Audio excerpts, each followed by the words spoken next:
안녕하세요. 김국TV 시사도민고 김국 교수의 스피치 횡단 열차 힘차게 출발합니다. 많은 관심, 응원, 참여, 좋아요, 댓글 공유, 구독과 알람 설정 부탁드립니다. 정치평론 텔레비전 나와서 하고 싶다는 분들 많습니다. 실제로는 매우 어렵고 복잡합니다. 정치 현상이 어려운 데다 이를 분석하고 해석해서 대중에게 전달하는 일이니 더욱 그렇습니다. 또 방송도 잘해야 되고요. 자, 평론의 본질적 속성을 한번 생각해 볼까요? 예술작품이나 문화현상 따위에 대하여 가치, 우열, 미추 따위를 논하여 평가하는 것. 이것이 바로 평론의 사전적 정의입니다. 평론은 객관적 비평, 재단 비평, 균합적 비평, 과학적 비평, 역사 비평 이런 객관적 비평이 있고 인상 비평, 감상 비평과 같은 주관적 비평이 있습니다. 이를 어떻게 선택해서 평론하느냐. 이것은 그 평론가의 철학이자 또 실력이기도 합니다. 정치평론은 정치적 공론장에서 정치적 사안의 가치와 선악 등을 비평하고 논의함으로써 화자와 청자, 필자와 독자가 공동 성찰을 지향하는 공동의 행위를 말합니다. 평론과 정치평론, 그러니까 정치평론은 평론의 한 분야가 되는 거죠. 정치평론가는 자신의 경험과 지식을 바탕으로 해서 냉철하고 이성적인 분석들, 기법을 활용해서 현실 정치를 가능한 정확하게 분석하고 미래 전망을 예측하는 기능을 수행합니다. 현실과 이론 사이의 긴장, 갈등, 토론과 분석을 통해서 정치학과 정치 현실의 발전, 개선, 개혁에 기여해야 합니다. 정치적 행동과 정치 현실을 설명하고 분석하고 예측하며 사회 갈등이나 모순에 대한 해법을 공동의 이해와 노력을 통해 바꿔나가는 혁신 기제로서 작용하는 정치학의 이론과 연구 결과를 분석 도구로 활용합니다.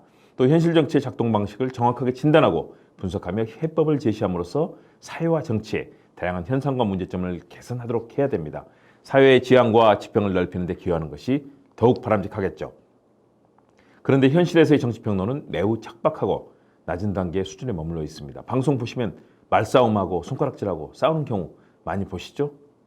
자, 각 주체별로 현실 정치평론의 문제를 살펴볼까요? 먼저 정치권의 문제를 살펴볼 수 있습니다. 정치평론이니까 정치권이 대상이 됩니다. 우리나라 정치권 자체가 양극화되어 있습니다. 보수, 진보 간의 싸움, 전쟁입니다. 상대와 테이블에 앉아 협상이나 타협을 하기보다 상호 간에 적대시하면서 대립, 갈등, 반목을 반복하고 있습니다. 정치 자체가 혁신되고 변화돼야 하는 이유입니다. 대통령 중심의 행정부가 우위에 서고 정당 간 갈등 속에 입법부의 독립성과 사법부의 독립성이 침해되고 있습니다. 최근 검찰이 주도하는 정치 연구로 삼권 분립이 침해되는 상황이 심각합니다. 검찰공화국이라고 불리는 검치국가라고 불리는 아주 안 좋은 상황이죠. 언론이나 정치평론의 지적을 경청하기보다 홍보수단으로만 여기고 언론 플레이 대상으로 삼거나 또는 자당 소속 평론가를 보내 평론을 정치적 유불리 여건 조성에 활용하는 정략적 활용에만 몰두하고 있습니다. 자기 정치 세력에게 비판적인 평론가에 대해서는 민형사, 명예훼손 등 소송을 남발하고 법적 탄압, 또 심리적인 압박을 가해서 정치 정보를 투명하게 공개해야 되는데도 불구하고 하지 않고 이런 일들이 많습니다. 정치는 국리 민복을 중시해야 됩니다. 두 번째는 방송국이나 신문사의 문제입니다.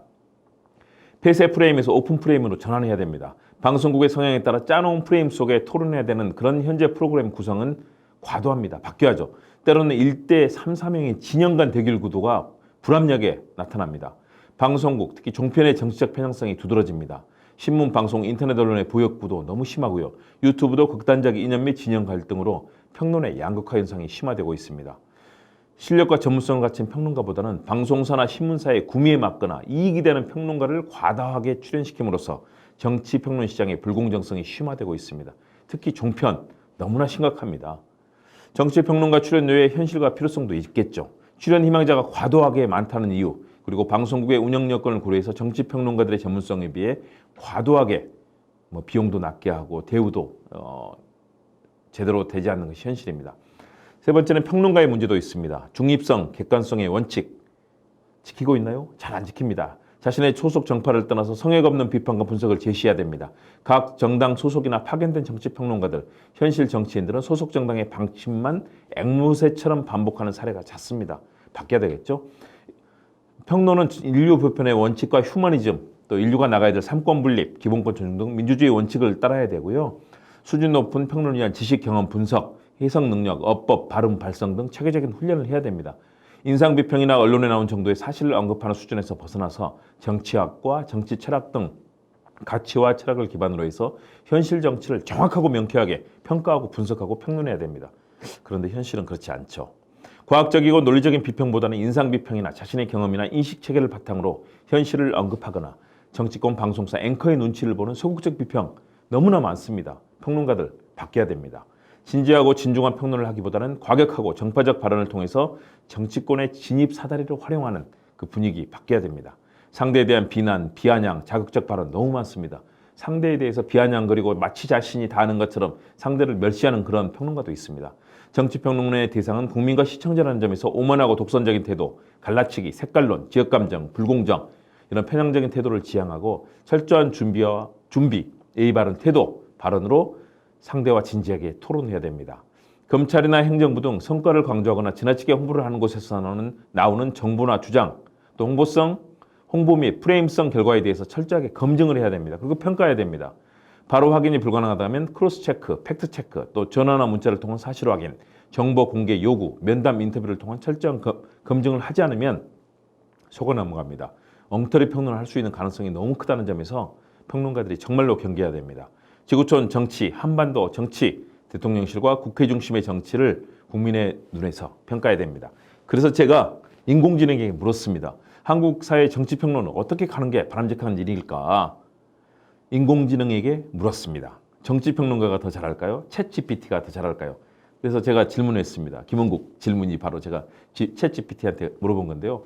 바람직한 정치평론의 방향을 10가지로 정리해 주세요. 그랬더니 이렇게 10가지 답변을 했습니다. 챗GPT가. 제가 한 게 아니고요. AI가 했습니다. 객관적인 입장을 유지해야 됩니다. 정치는 정당의 이익이나 개인적 이익을 위한 것이 아니라 국가와 국민을 위한 것입니다. 와우, 빙고! 맞는 말이죠. 두 번째, 다양한 정보를 수집하고 분석해야 됩니다. 단일한 정보나 소식에 의존하는 것이 아니라 다양한 시각을 수집하여 정확한 판단을 내리는 것이 중요합니다. 야, 이거 편집국에서 국장들, 간부들이 맨날 하는 얘기입니다. 세 번째, 근거 있는 판단할 수 있는 능력을 가지고 있어야 됩니다. 사실과 자료를 정확하게 파악해야 하며 이를 바탕으로 근거 있는 의견을 발표할 수 있어야 합니다. 정말 중요하죠. 근거 없는 허위 정보, 가짜뉴스 너무 많습니다. 네 번째, 공정하고 중립적인 입장을 유지해야 합니다. 모든 입장에 공정하게 대해야 하며 좌우 양론에 빠지지 않도록 중립적인 입장을 유지해야 됩니다. 정확한 이 답입니다. 다섯 번째, 예의와 존중을 유지해야 됩니다. 논의할 때 상대방을 존중하고 친절한 태도로 대해야 하며 상대방의 의견에 대해서는 존중해야 됩니다. 무조건 친절할 필요는 없지만 분명한 존중이 필요하죠. 여섯 번째, 폭넓은 시야를 가져야 합니다. 다양한 시각과 문화를 이해하며 이를 바탕으로 보다 포괄적인 시각을 가지고 판단할 수 있어야 됩니다. 정확한 말입니다. 일곱 번째, 합리적인 판단을 내려야 됩니다. 논리적이고 합리적으로 판단하며 비판적인 시각을 유지할 수 있어야 합니다. 논리적이고 비판적인 것, 언론의 본령입니다. 여덟 번째, 진실을 추구해야 합니다. 적극적으로 사실과 진실을 추구하고 거짓 정보나 미신적인 정보에 속지 않도록 해야 됩니다. 진실 추구, 사실 추구, 이건 언론의 사명이죠. 아홉 번째, 민주주의와 인권을 존중해야 됩니다. 국민의 가치와 민주주의, 인권을 존중하여 결정을 내리는 것이 중요합니다. 이것도 정답이죠. 열 번째, 대안적인 제안을 해야 합니다. 문제에 대해서 대안적인 해결책을 제시하고 이를 논의하며 보다 현실적인 해결책을 찾아내는 것이 중요합니다.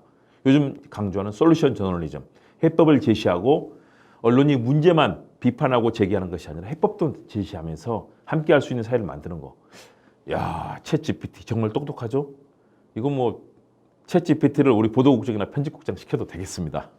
여러분, 이렇게 인공지능이 우리보다 더 잘합니다. 이제 기자도 없어도 되고 판사도 없어도 되고 과학자도 없어도 되고 큰일 났습니다.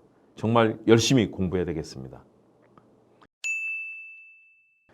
그리고 정치평론의 그 본령, 남들에게 가짜뉴스나 허위정보하지 않고 편파적이지 않고 비아냥거리지 않고 예의 바르게 진지하게 우리 대한민국의 또 지구촌의 민주주의와 평화, 미래를 고민하는 그런 정치평론이 되어야겠습니다.